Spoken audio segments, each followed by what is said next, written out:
The laughter echoed through the great hall of the Galactic Confederacy. 12 elder species sat in their elevated seats, and every single one of them was amused. At the center of the chamber, standing alone on the speaker's platform, Admiral Rosa Whitfield kept her face perfectly still.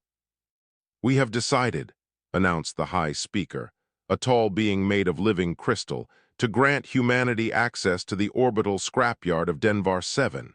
There you will find sufficient materials to begin your journey among the stars." More laughter. Rosa heard whispers in a dozen alien languages. Her translator caught fragments. "Primitives, savages, give them our garbage." She bowed her head respectfully. "The people of Earth thank the Confederacy for this generous gift." A slug-like creature named Grell slithered forward. He was Vanori, one of the oldest species in known space. "I have been assigned to supervise your development, Admiral. I look forward to watching your progress." The way he said the last word made it clear he expected no progress at all. 3 weeks later, Rosa stood on the deck of humanity's first deep space vessel, the Wanderer, as it approached Denvar 7. Chief Engineer Danny Okonkwo stood beside her, his dark eyes fixed on the viewscreen.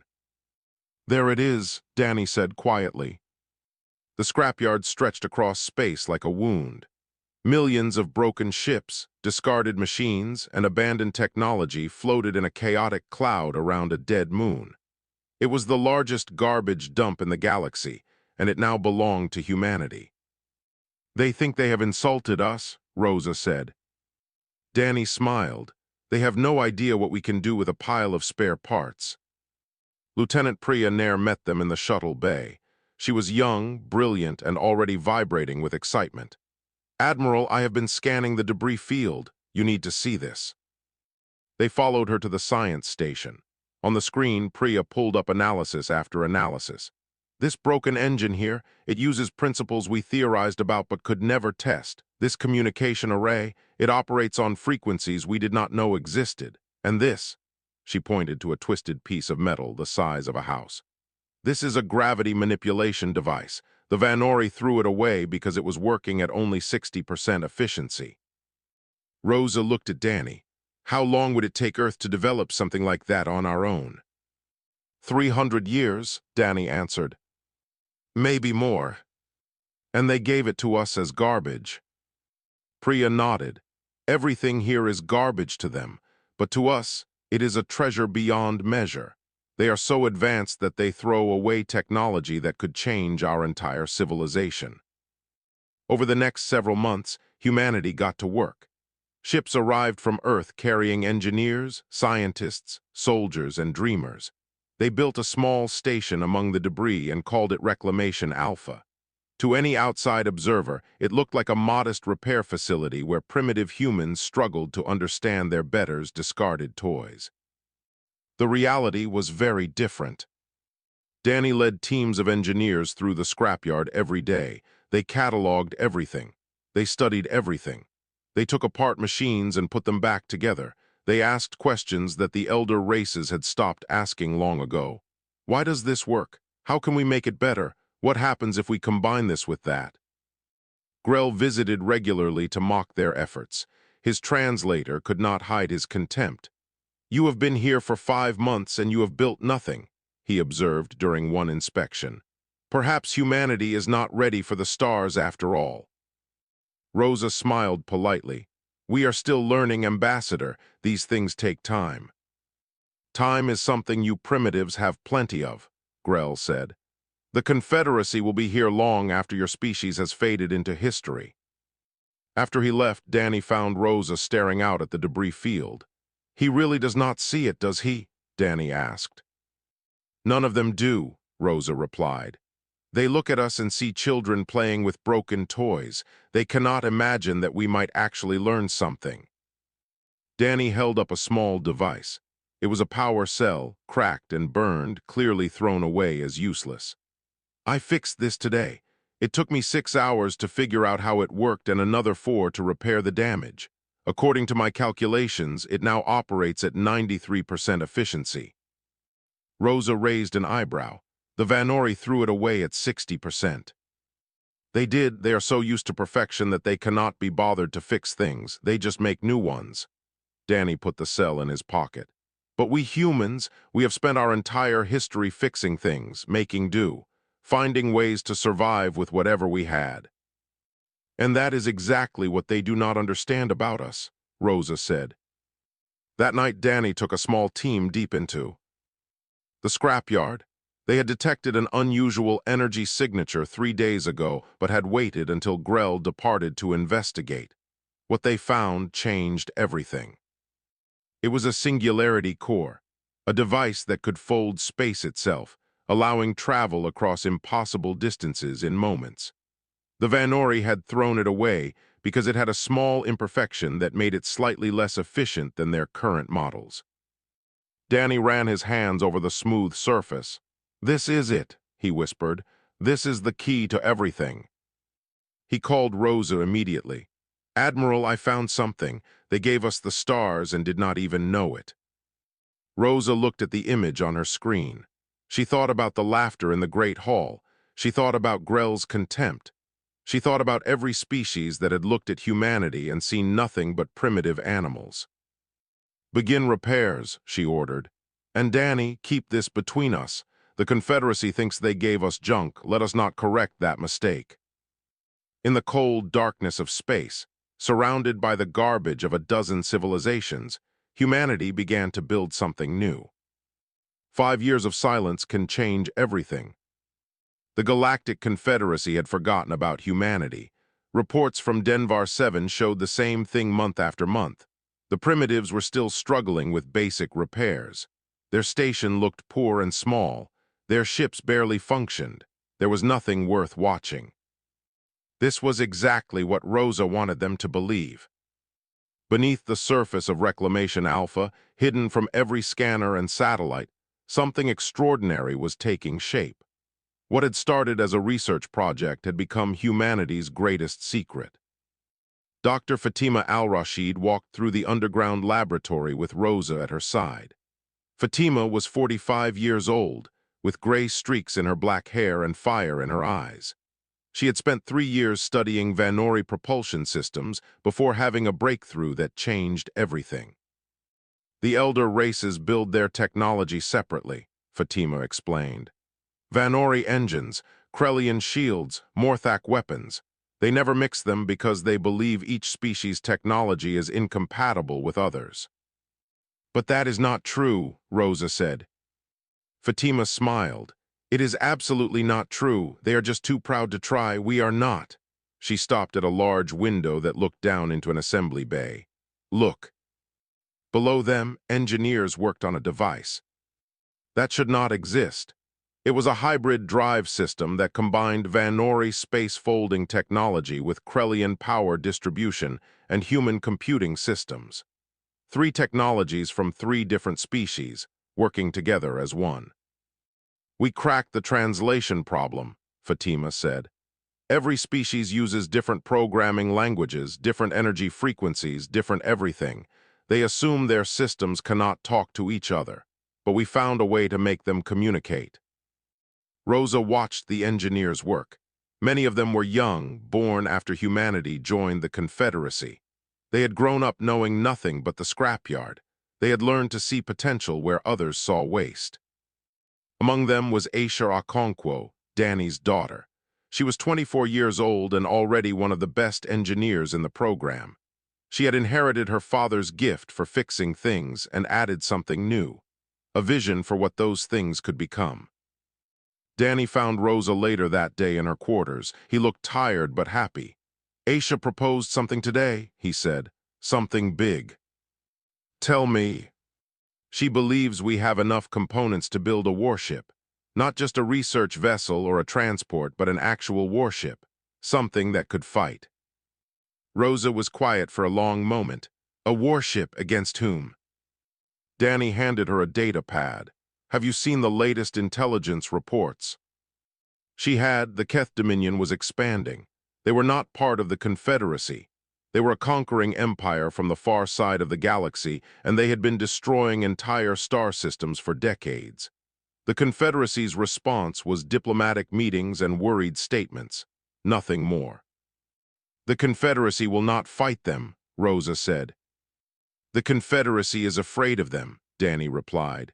3-member worlds have already fallen. The Council does nothing but talk. Rosa looked at the data pad. Images of destroyed cities, lists of casualties, entire species wiped from existence. If the Keth come to Confederacy space, they will come eventually, and when they do, the Confederacy will surrender or die. Danny sat down heavily. I have worked with these elder races for 5 years. They are brilliant. Their technology is amazing, but they have forgotten how to fight. They have been at peace so long that they cannot remember what war means. And humanity remembers. We never stopped fighting each other until 50 years ago. War is in our blood. We hate it, but we know it. Danny leaned forward. Rosa, if we build this ship, we could change everything. We could give the galaxy a chance. The decision was not easy. Rosa spent 3 days thinking about it. She spoke with Fatima, with Danny, with Aisha. She spoke with Sergeant Ben Kowalski, the former Marine who ran station security. Ben had fought in 4 wars on Earth before taking this assignment. He understood what they were considering. A warship built from garbage, Ben said, crewed by a species that everyone thinks is primitive, fighting an empire that has never lost a battle. He grinned. I love it. Rosa called a meeting of her senior staff. She told them the truth. The galaxy was in danger. The Confederacy would not save it. Humanity could. We have been given junk, she said. We have been mocked and ignored and treated like animals, but we have also been given something else. Time. 5 years to learn, 5 years to build, 5 years to become something more than anyone expected. She looked at each of them, Danny, who could fix anything, Fatima, who had solved the impossible, Aisha, who dreamed bigger than her father, Ben, who had survived everything. I am authorizing Project Reclamation, Rosa announced. We are going to build a warship, and when the time comes, we are going to show the galaxy what humanity can do. Deep in the asteroid field, hidden from every eye in the universe, construction began. The ship would be ugly. It would be strange. It would be built from the garbage of a dozen civilizations. And it would be the most dangerous thing the galaxy had ever seen. Aisha stood with her father, watching the first hull plates being welded into place. Do you think we can really do this? She asked. Danny put his arm around her shoulders. We are human, he said. We have been doing the impossible since we climbed down from the trees. This is just the next step. Above them, the skeleton of a warship began to take shape against the stars. Nobody could agree on what to call her. Some said she looked like a monster. Others said she looked like a miracle. The engineers who built her simply called her the Patchwork because that is exactly what she was. A ship stitched together from the broken pieces of 12 different civilizations. 3 years of secret construction had created something the galaxy had never seen before. The patchwork was not beautiful. Her hull was a patchwork of different metals and alloys, each section a different color and texture. Her engines were Vanori design, modified with Krellian power systems and human computers. Her shields came from 6 different species, layered on top of each other in ways that should not work but somehow did. She was ugly, she was impossible, and she was almost ready. Danny walked through the main engineering bay, checking systems one by one. His hair had gone gray over the past 3 years, but his hands were still steady. Beside him, Aisha was making notes on a data pad. The power distribution network is stable, she reported. The translation protocols are holding. All 12 technology systems are talking to each other without problems. For now, Danny said, wait until we fire the weapons. Priya had spent years turning peaceful technology into instruments of destruction. Mining lasers became cutting beams. Tractor systems became gravity weapons. Shield generators were modified to project force in ways their creators never intended. Every system in the ship could be used for combat. The elder races build specialized weapons, Priya had explained during one planning meeting. We build everything to be a weapon. That is the human way. The patchwork was nearly 3 kilometers long. She carried enough firepower to destroy a small moon. and she was hidden behind a holographic asteroid field that made her invisible to any scanner in the galaxy. Everything was going according to plan. Then the Vanori came. Ben was the first to spot the approaching ship. He burst into the command center where Rosa was reviewing reports. "Admiral, we have a problem. Vanori inspection vessel coming in fast." Rosa felt her stomach drop. How long? 2 hours. They had not expected an inspection for another 3 months. Someone must have noticed something. A power reading, a supply shipment, some small detail that made them curious. "Get Danny on the line," Rosa ordered, "and activate the concealment protocols." The next 2 hours were controlled chaos. Engineers shut down every system that could be detected. The holographic field around the construction site was reinforced. Reclamation Alpha was made to look as poor and struggling as possible. When Grell's shuttle docked at the station, everything looked exactly as it should. Primitive humans working with primitive tools on primitive projects. But Grell was not fooled. The Vanori ambassador slithered through the station with suspicious eyes. He had been promoted since his last visit and now wore the golden marks of a senior official. His attitude had not improved. "Interesting," he said, studying a power reading on his personal scanner. "Your station seems to be using more energy than it should, much more." Rosa walked beside him, her face calm. "We have been expanding our research facilities. It requires additional power." "Research into what exactly?" "Improving our understanding of the technology you have generously provided." Grell made a sound that might have been a laugh. "Understanding, yes, that is what primitives do. They try to understand what their betters have created." He stopped and turned to face her. "But I wonder, Admiral, what exactly are you doing with that understanding?" Rosa met his gaze without flinching. "Learning, Ambassador, only learning." They walked through the station for another hour. Rosa answered every question with half-truths and careful misdirection. Danny and his team had hidden their work well. The underground laboratories were sealed. The construction site was invisible. Everything looked exactly as the Confederacy expected. But Grell was not satisfied. "I will be recommending increased surveillance of this facility," he announced as he prepared to leave. "There is something here that does not add up. I do not trust humans. You are too quiet, too patient. You are planning something." Rosa bowed her head. "We are only trying to prove ourselves worthy of the Confederacy's trust." Grell slithered past her. "You will never be worthy, remember that." After his shuttle departed, Rosa gathered her senior staff in the secure conference room. "He knows something is wrong," she said. "He cannot prove it, but he suspects." "We need to accelerate the timeline," Fatima said. "The patchwork is almost complete.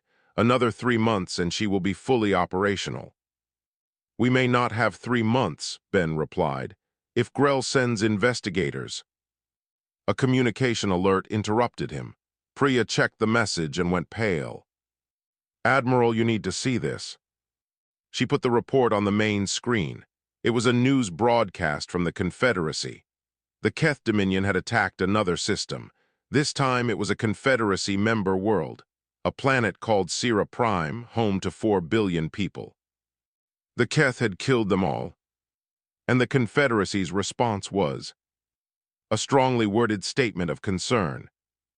Rosa watched the images of destruction, cities burned, ships destroyed, an entire civilization erased in a single day. The Confederacy Council was meeting to discuss possible responses, but everyone knew what they would decide. Nothing. They would do nothing. She turned off the screen and looked at her team. "How long until the patchwork can fight?" Danny exchanged a glance with Aisha. "If we push hard, 6 weeks, maybe less." "Push hard," Rosa ordered. "I do not care what Grell suspects. I do not care what the Confederacy thinks. The Keth are coming and we are going to be ready." That night lights burned in the hidden construction bay. Engineers worked double shifts. Systems were tested and retested. Weapons were calibrated. The patchwork was waking up. And soon, the galaxy would learn what humans could do with other people's garbage. The distress call came at midnight, station time. Rosa was in her quarters when the alert sounded. She reached the command center in under 2 minutes, still pulling on her uniform jacket. The room was already full of officers watching the main screen with horror on their faces. "Report," she ordered. Priya's voice was steady, but her hands were shaking. "Keth raiding fleet, 12 warships. They have attacked the Rillani homeworld." The Rillani were a peaceful species. They had no military. They made art and music and beautiful things. They had never harmed anyone in their entire history. And now they were dying. The screen showed the attack in real time. Keth warships circled the planet like sharks. Escape pods were being shot down. Cities were burning. The screams of millions filled the communication channels. "What is the Confederacy doing?" Rosa asked. "The Council is in emergency session," Ben answered. "They are debating whether to respond." Debating while innocent people died, while an entire species begged for help. Rosa made her decision in that moment. "Is the patchwork ready to launch?" Danny stepped forward. "Admiral, we have not completed all the tests. Some systems are still untried. We do not know if everything will work under combat conditions." "I asked if she can launch." Danny looked at his daughter. Aisha nodded slowly. "She can launch," Danny said. "But Admiral, this is our only ship if we lose her." "Then we lose her fighting for something that matters." Rosa turned to the communications officer. "Get me." Captain Tanaka. Yuki Tanaka had been chosen to command the patchwork 6 months ago.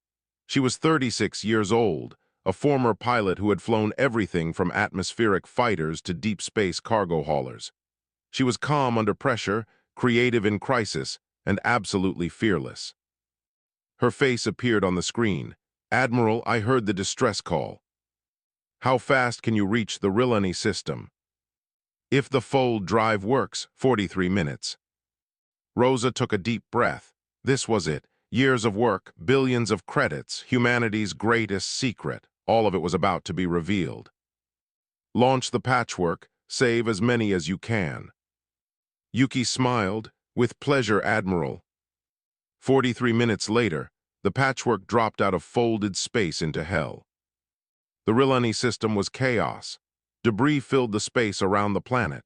Escape ships fled in every direction, chased by Keth fighters.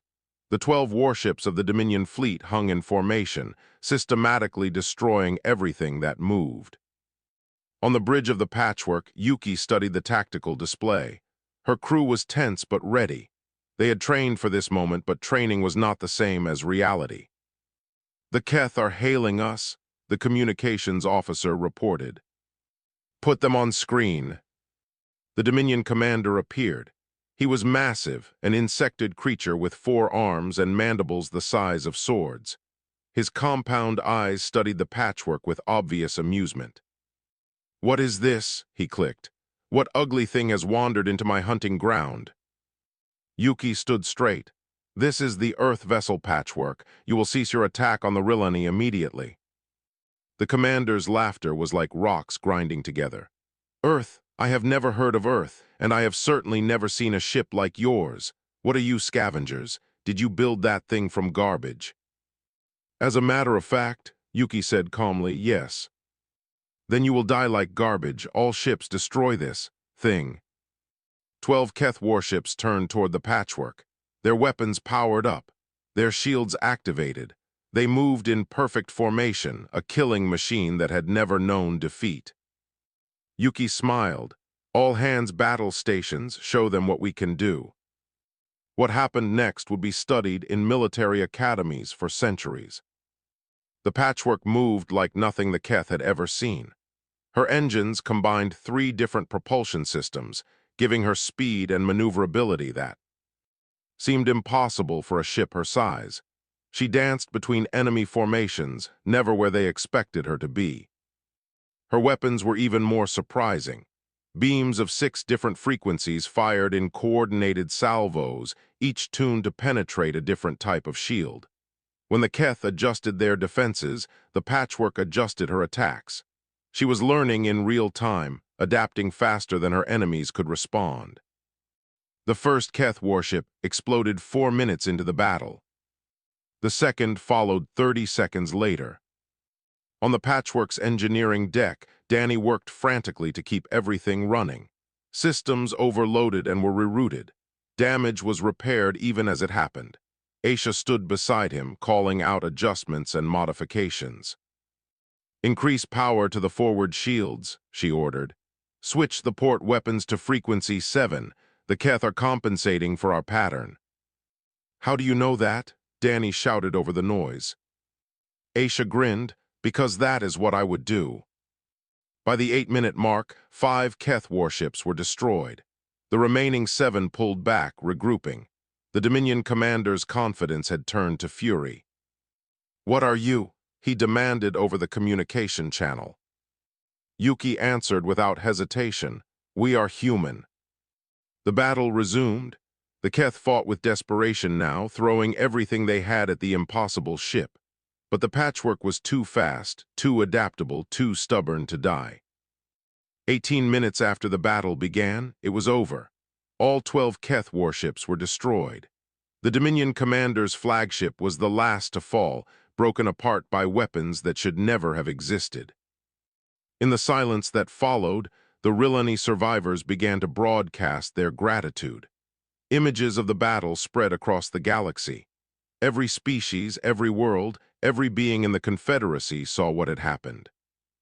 A single ship built from garbage had destroyed an entire Keth fleet. Yuki sat back in her command chair and let out a long breath. "Status report." "Minor damage to decks 7 and 12, came the reply. 3 wounded, none serious, all systems functional. Danny's voice came over the intercom from engineering. "Captain, I do not know how we did that. Half of these systems should have failed. Nothing worked the way it was supposed to." Yuki laughed softly. "Welcome to being human, Chief. We make things work." Back at Reclamation Alpha, Rosa watched the reports come in. The Confederacy Council was demanding explanations. Grell was screaming about deception and violations. The Keth Dominion had fallen silent. She knew what was coming. There would be hearings, accusations, perhaps punishment. But none of that mattered right now. Humanity had announced itself to the galaxy, and the galaxy would never be the same.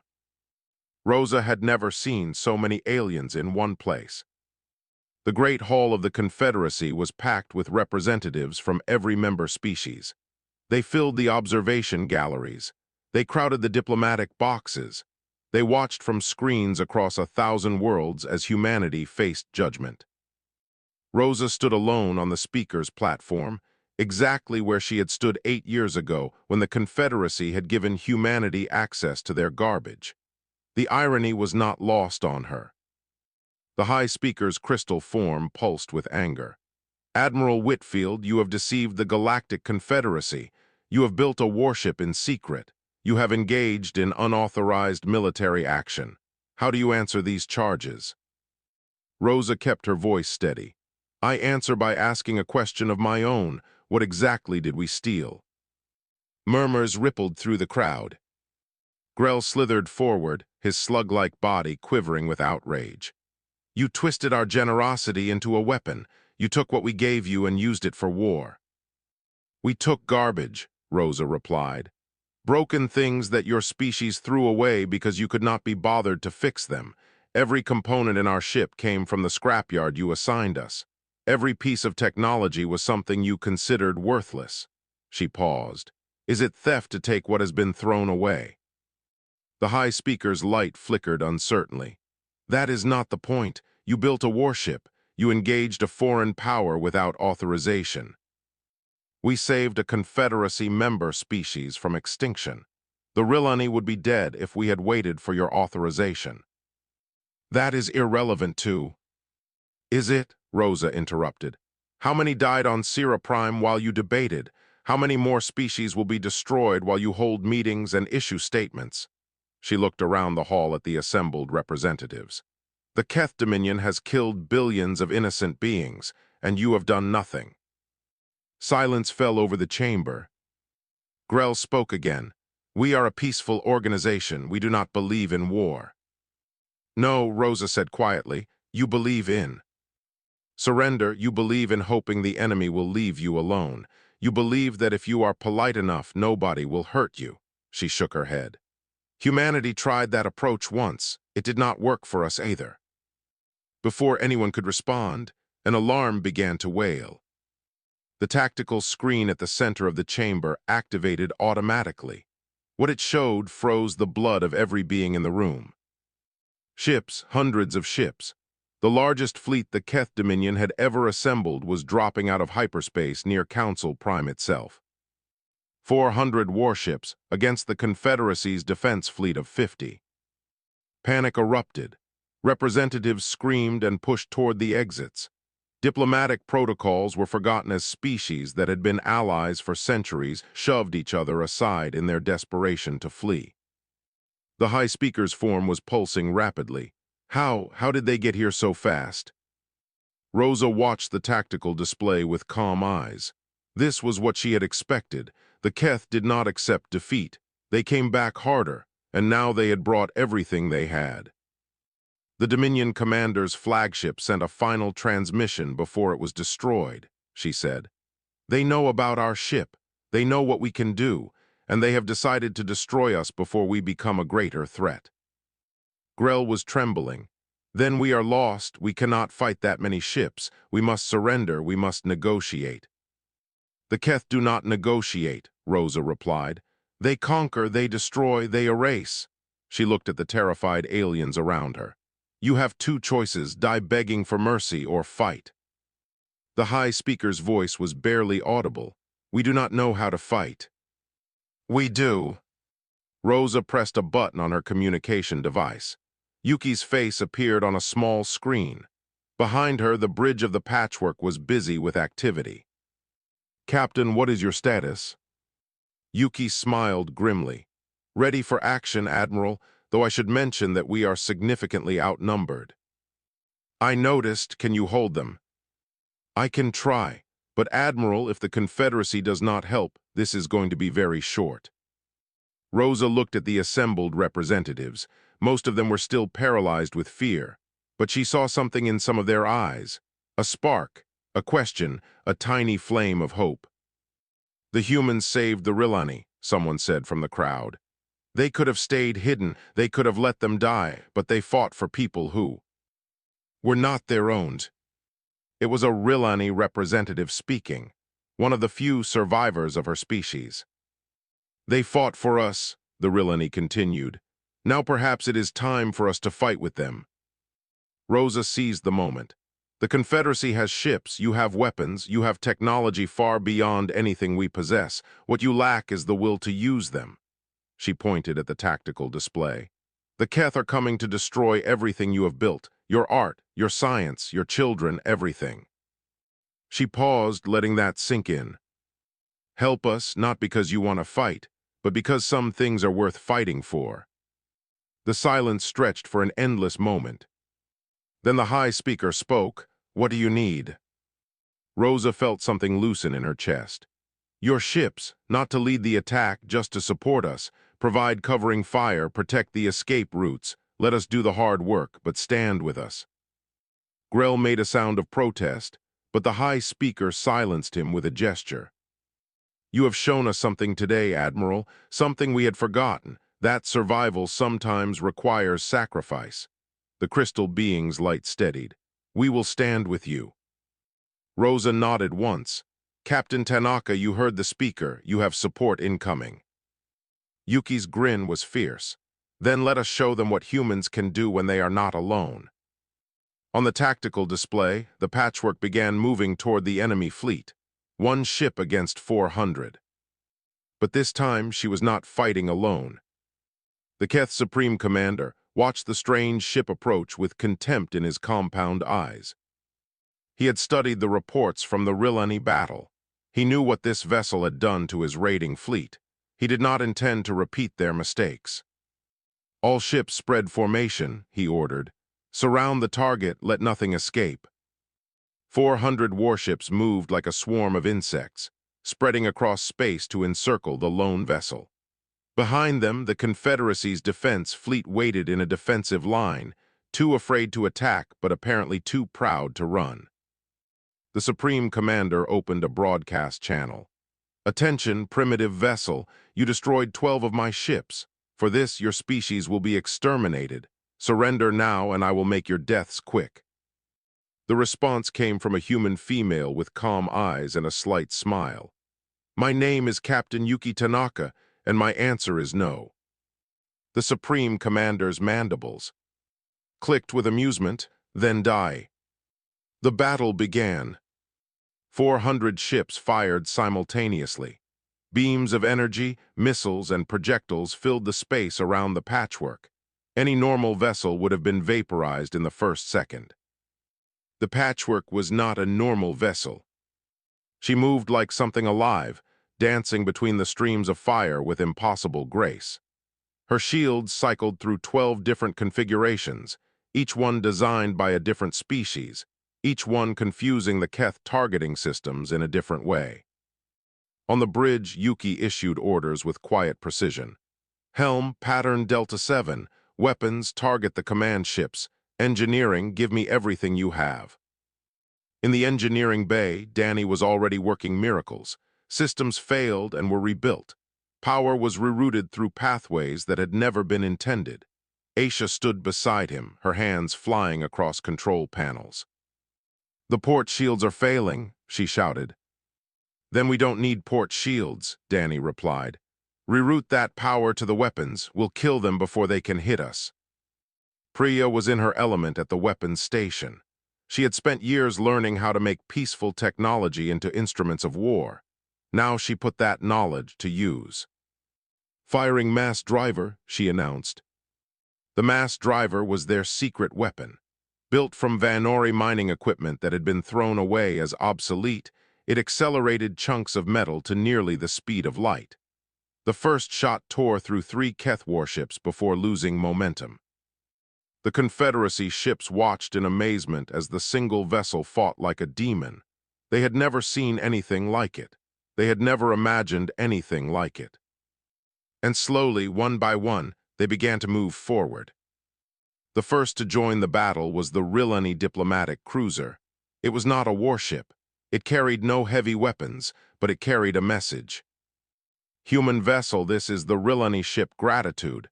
We stand with you." Others followed, Krellian interceptors, Vanori transport ships that had never fired a weapon in their existence, Morthak science vessels that were never designed for combat. They came forward, offering whatever support they could. Grell watched from the council station as his own people joined the fight. Something he had never felt before was stirring in his chest. Something like shame, something like hope. He made a decision. "Prepare my shuttle," he ordered. "Load it with ammunition." His aide stared at him. "Ambassador, that is suicide." "Perhaps," Grell slithered toward the hangar. "But the humans taught me something today. Some things are worth dying for."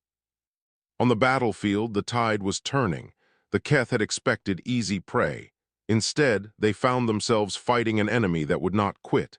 An enemy that adapted faster than they could respond. An enemy that inspired others to stand when they should have run. The Patchwork's weapons carved paths of destruction through the Dominion fleet. Confederacy ships provided covering fire and support. Together, they were not unstoppable, but they were enough. The Supreme Commander's flagship was the largest vessel in the Keth fleet. It had survived 100 battles. It had never known defeat. Yuki targeted it with cold determination. "All weapons," she ordered, "fire." Everything the Patchwork had hit the flagship at once. Beams from 6 species, missiles built from scrap metal, the mass driver's devastating punch. The Keth shields held for 3 seconds before collapsing. The flagship exploded in a ball of light visible from every ship in the system. And with their commander dead, the Keth fleet broke. Survivors fled into hyperspace, abandoning their invasion. The great armada that had come to destroy the Confederacy scattered like frightened animals. In the silence that followed, Yuki slumped back in her chair. Her hands were shaking. Her uniform was soaked with sweat, but she was smiling. "Damage report." "Extensive damage to all decks," came the reply.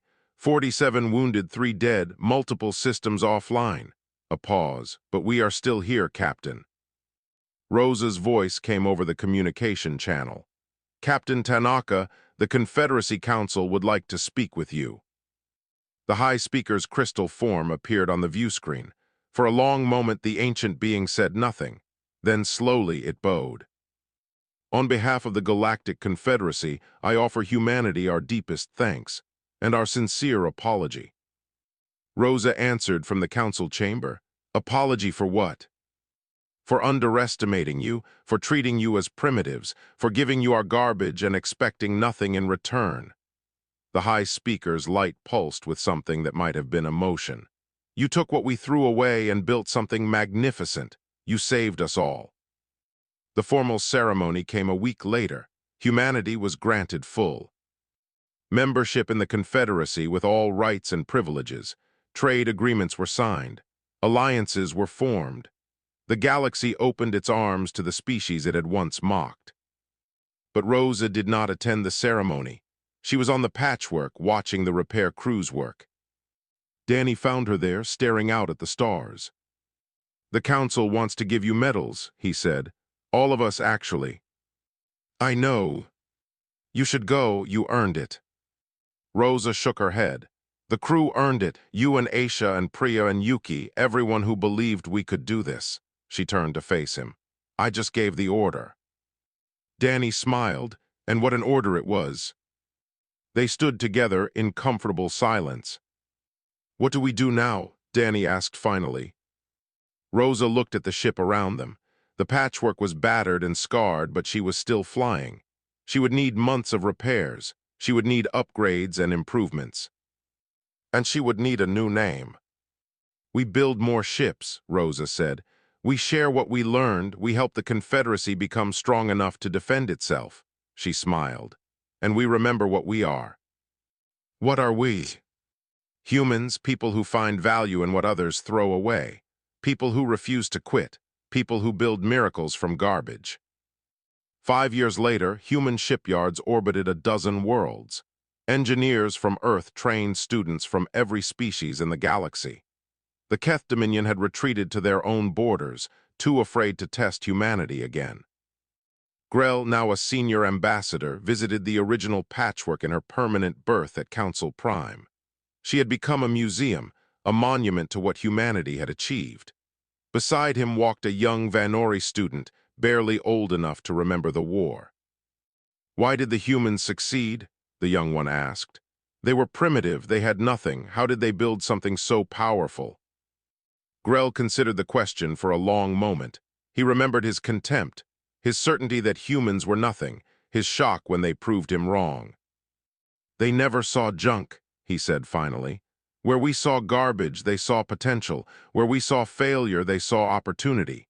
He looked at the scarred hull of the ship that had saved the galaxy. "They took what we threw away and made it into something beautiful." The young Vanori was quiet, absorbing this. "Could we learn to do that?"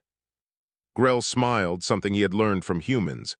"Perhaps, if we are willing to try." Outside the museum, the galaxy turned slowly in the endless dark. Stars were born and died. Empires rose and fell.